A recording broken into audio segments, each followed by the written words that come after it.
Bu bolada ham mayli-ku, o'g'il bolalarda, hozir qiz bolalarda ham bu narsa bog'lanish bo'lib qoladi. Gulnoz opa, shu kasalliklarni ko'rib chiqdik. Lekin o'sha masalan hozir chakish boshlamaganlar bor, yoki endi boshlaganlar bor, yoki surunkali ravishda chakayotganlar bor. O'shalarga masalan qanaqa maslahat bera olamiz hozir? Men o'zim aytoladigan narsam, o'zimni tanishimda kuzatganman. Tanishimda xuddi shunaqa 10-15 yildan ortiq chakkan edi.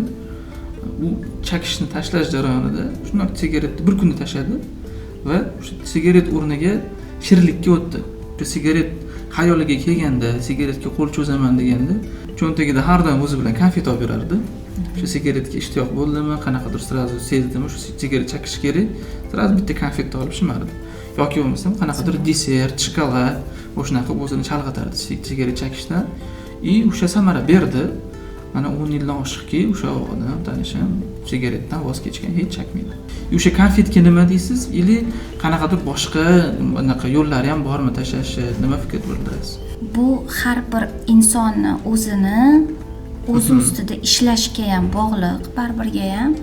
Hozir chekisi keldi, konfetga masalan o'zini chalg'itsa, bu qanaqadir boshida masalan ishlab qolishi mumkin, bir marta, ikki martada, lekin ongli ravishda bola balki sezadi shuni, bo'ldi, men demak qutula olmayman, любой vaqt qutula olmayman debdi va yana chekishni davom ettirishi mumkin. Hozir chekib ko'ring, keyin yana tashlayman deb. O'sha xulosaga aytamanki, o'sha chakishga biz qarshimiz.